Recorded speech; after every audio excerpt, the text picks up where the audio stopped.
Good morning, everyone. And grand rising. We've been saying that all year long. That is our annual theme. Our annual theme is this idea that we really start off each day rising grandly, knowing who we are, remembering who we are, starting our day from that place of principle. And this week, actually this whole month, we're talking about abundance. So I'm going to invite everyone to stand.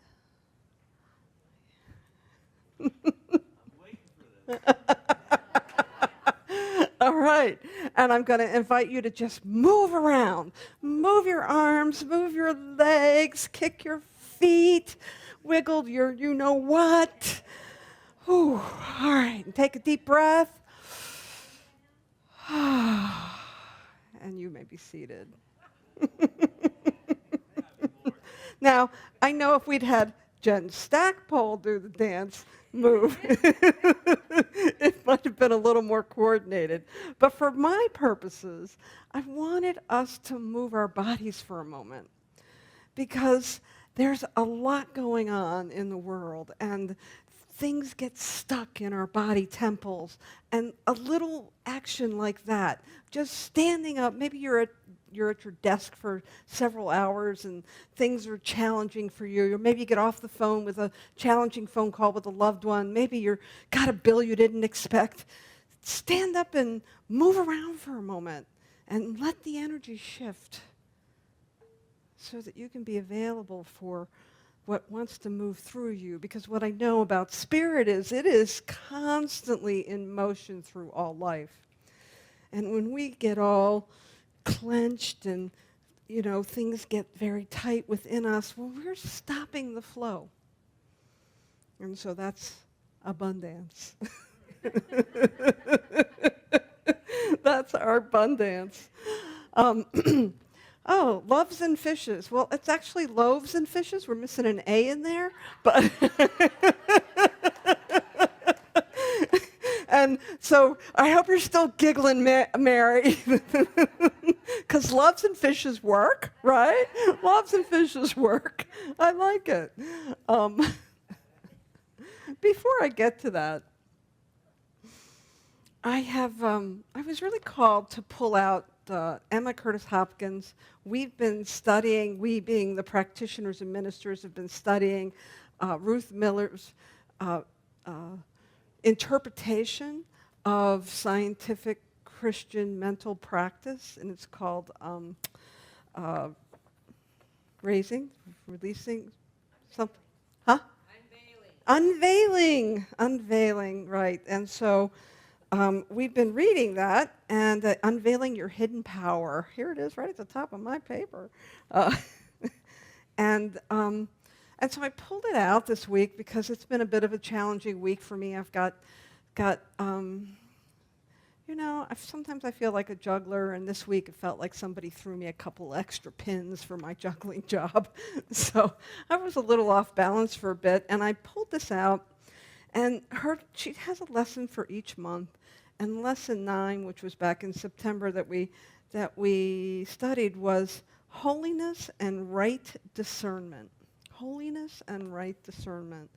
And I love what she said in that chapter, because it wasn't about the discernment, whatever it is that you were discerning.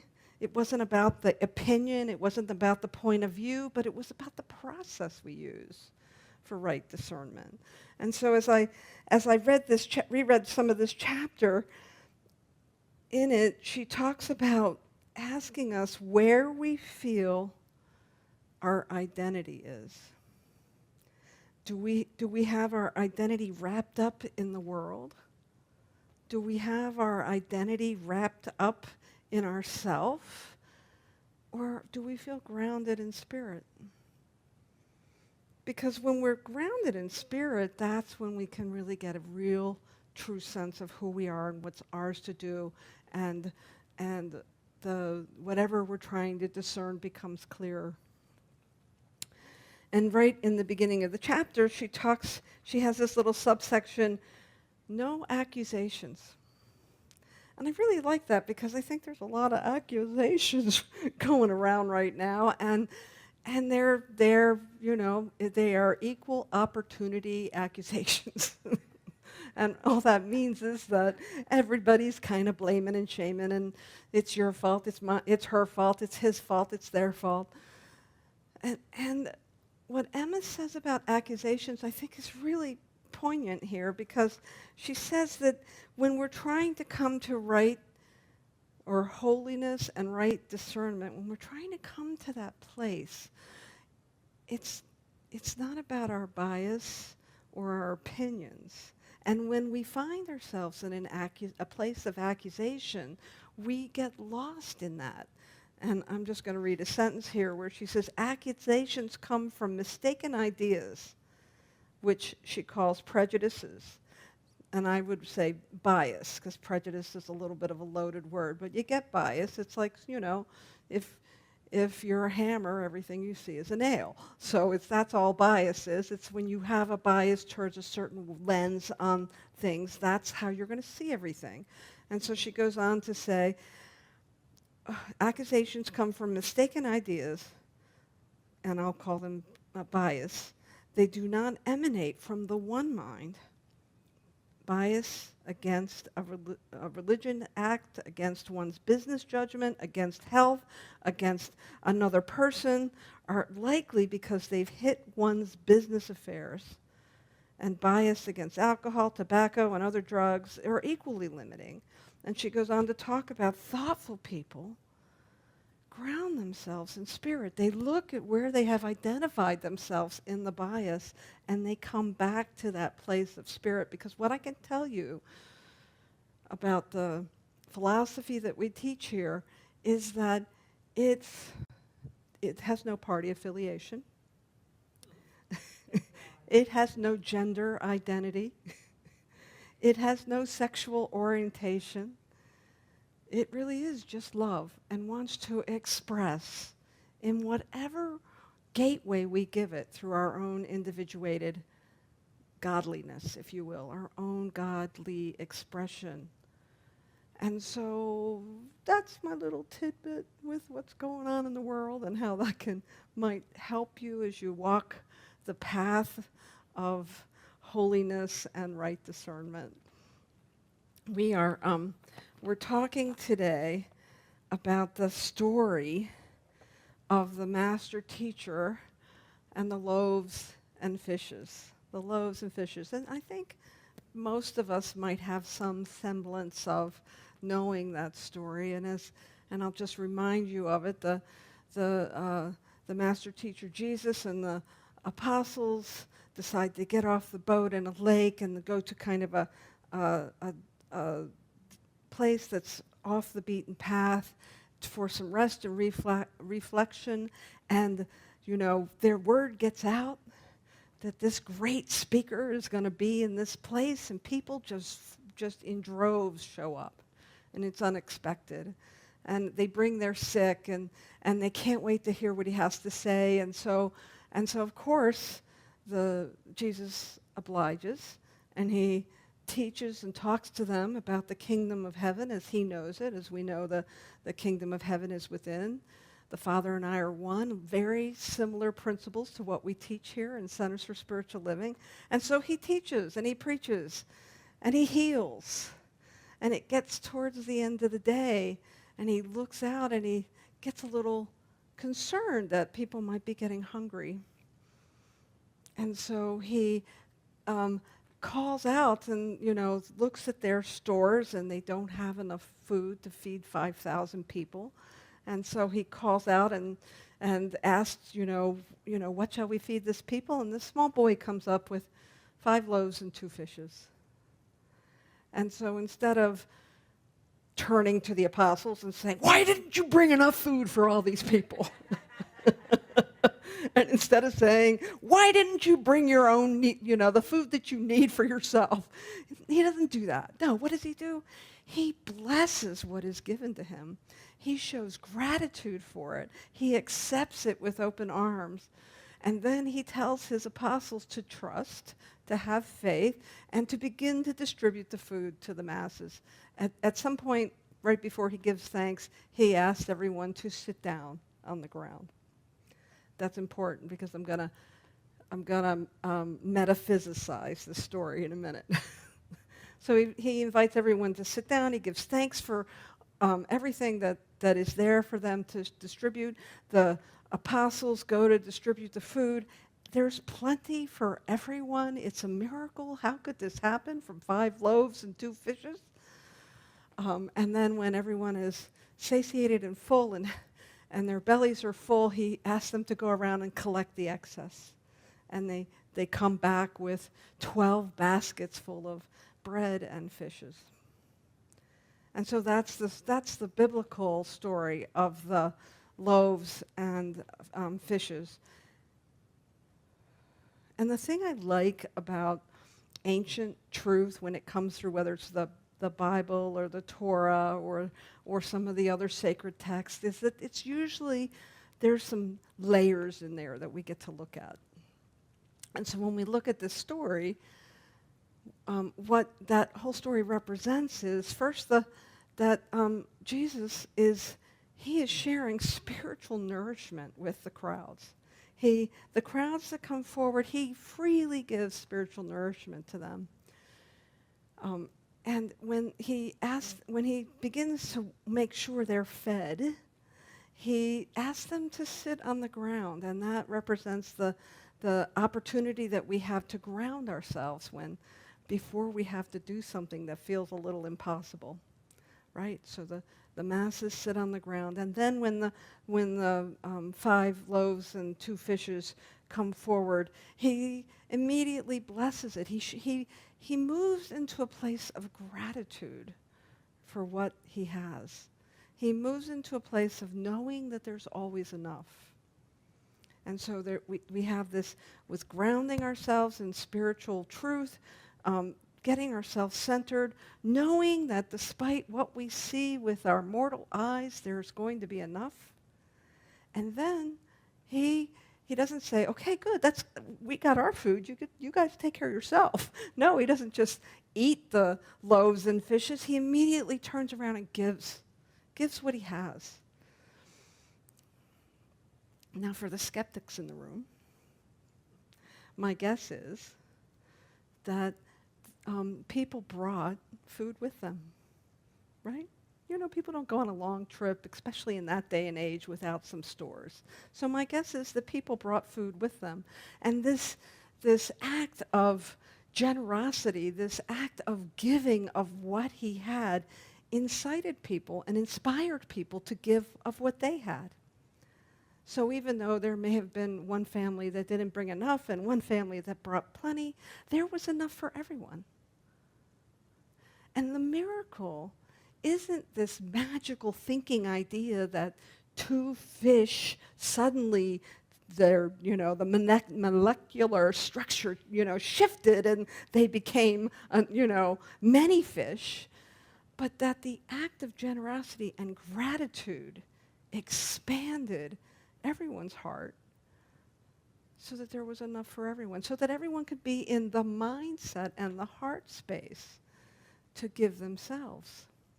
And that's really how this prosperity, abundance topic that we're talking about works. It really works from an expansion of our heart and our minds. And when we get into those little places where it's like there's not enough, there's some kind of limitation, when we allow ourselves to box ourselves into a place like that, well, of course we're not going to be able to see what is ours to do next. I think one of the most challenging practices that I do in this teaching, in this philosophy, is surrendering. And usually when I have to surrender, I'm gonna guess, because I don't really know. We don't know whether it's just a mythological story, whether there's any truth to it. We'll never know. But I'm gonna guess that Jesus, the master teacher, as he moved, as he had these huge crowds, had to surrender to a power greater than himself that he trusted, that he knew was the source of all life, was going to meet the needs of the time. And yet, in this day and age, when I can run out to the store and get whatever I need, because I have the means to do that, it's a little harder sometimes for me to surrender. It's a little harder for me to know when that time is for me to just trust. I don't know if you'll relate to this. I've got this little bread baking thing going on this month. I'm baking bread. I gave you an opportunity of people who wanted to pledge about 15% more than they did last year, that I would, if you gave us more bread, I would bake you bread. So I have this little bread machine, and it stopped kneading the bread.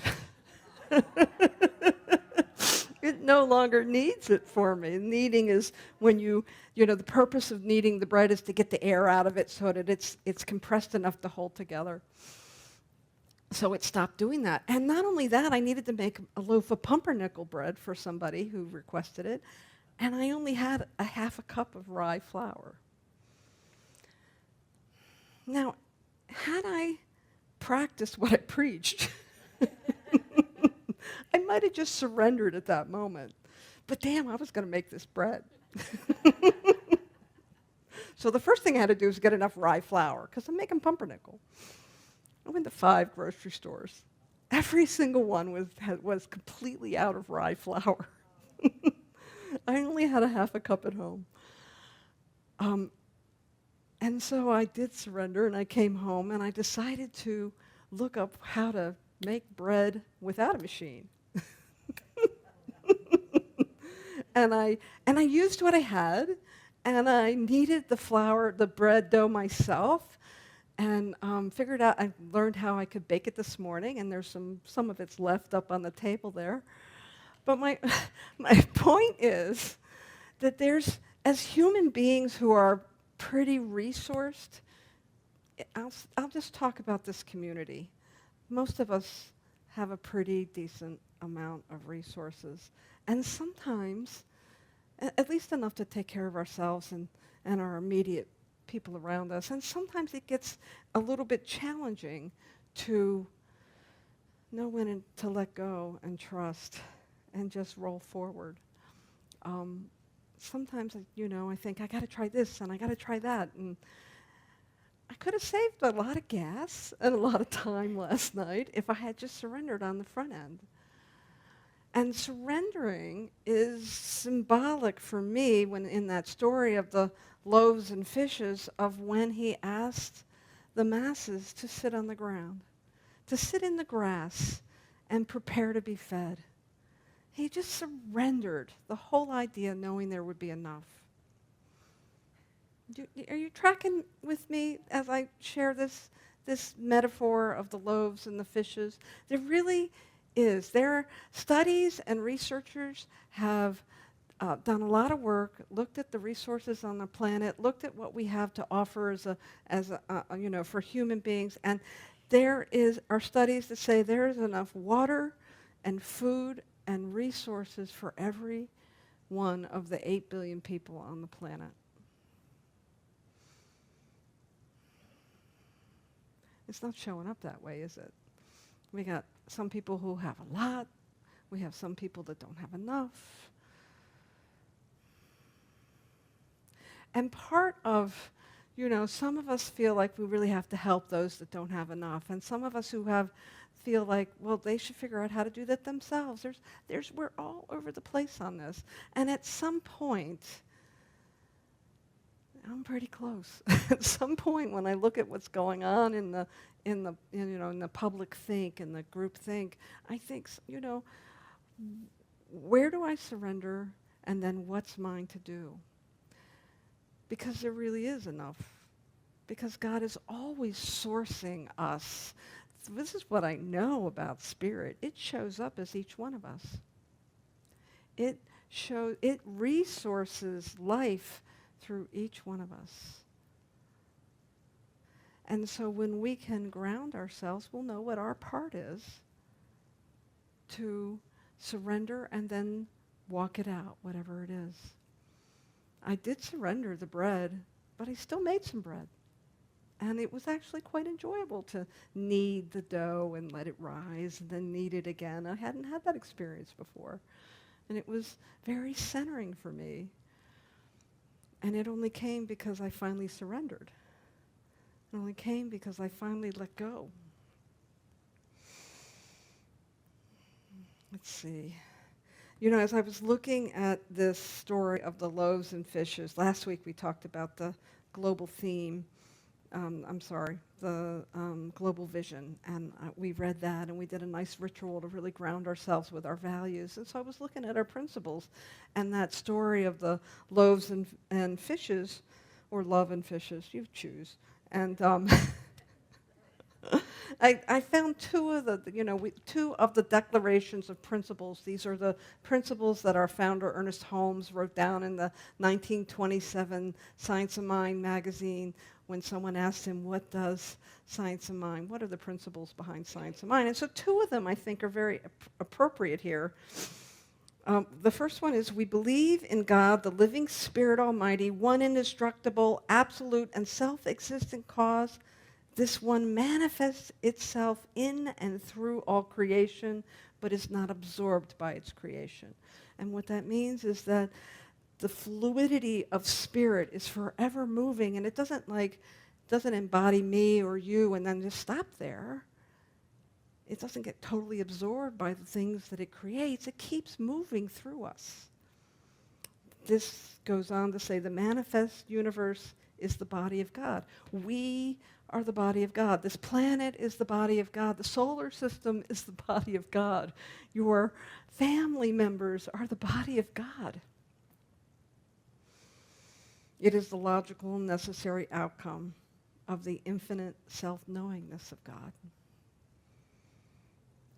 The second principle that I thought was very dovetailed nicely with the story about abundance and loaves and fishes was, we believe in the eternality and immortality and continuity of the individual soul, forever and ever expanding.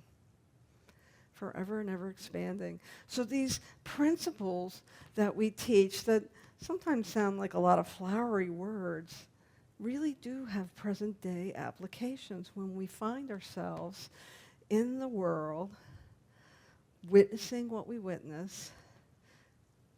Maybe you have an accusation or two. I know I have. Maybe you're challenged about a couple of things, but there's always a movement of spirit through all life. It only knows how to pour itself into life, and then if you allow it, it'll move through you.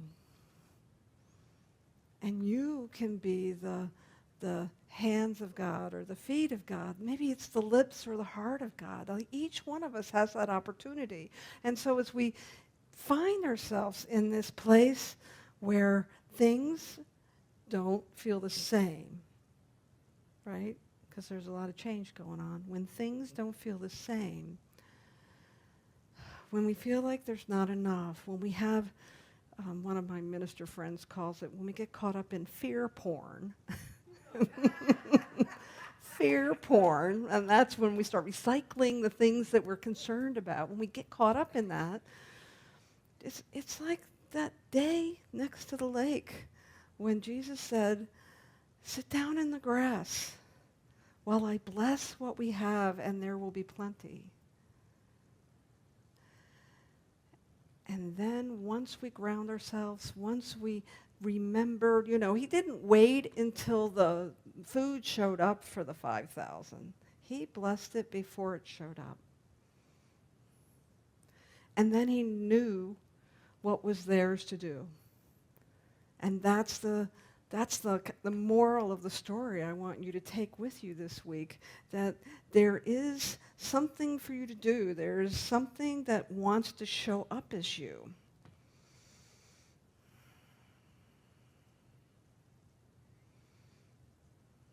I think what we're really being called to right now as a philosophy and as a spiritual movement is to really know the truth of this idea that God is always sourcing itself through each one of us, and that we're being called to know that truth and then to walk the talk wherever we go.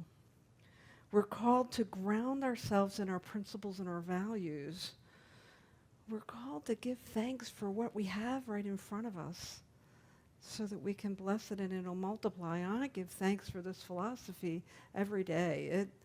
It reminds me for all the time when I get lost in my little accusations and fear porn, you know. I have these principles and these values to bring me back to center. And then we're called to give from the overflow, because I guarantee you, if you ground yourself, if you remember these principles, if you give great thanks for what it is that you have, it will multiply. It will multiply, and it will move out into the earth by means of each one of us. That is our call this week as we continue to navigate, whatever this is that we're navigating. So we continue to move through it. What I know is it's all love. And it will expand when we allow ourselves to embrace it. Thank you very much.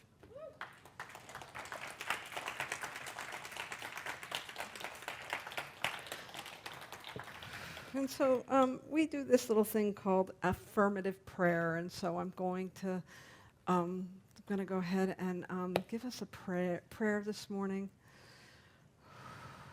And so if you'll just be in that receptive place, maybe close your eyes, like the masses. Just, if you will, just sit in the grass in your mind. And know that we are blessed. We are blessed by the love that we have for each other. We are blessed by the givingness of the divine that pours itself into life. We are blessed by our willingness to continue to allow that flow to move through our body temples, to move through our heart, to move through our mind. And we don't have to do it by ourselves. No, we are divinely connected with the one. The one mind, the one heart, the divine pattern of life that has emanated into 8 billion people. And for the most part, that's 16 billion hands and 16 billion feet. And what I know is that each one of us is beautifully endowed with this gift for life, to give ourselves to it, to give to each other, to give to ourselves and our family, and to give to our neighbor. That all of that is a divine invitation to see God, to be God, to express God, to know that there is always enough, even when we can't see it. And so the invitation this week is to ground ourselves in this blessed truth, to be grateful for what it is that we know, and then to share it freely, to be that light when others can't see it, to know this highest truth, and to accept this calling to be the expansive expression of the one life as each one. So I give thanks for this. I surrender this word. I know this highest truth for each one, as we simply anchor this truth in prayer by saying together, and so it is.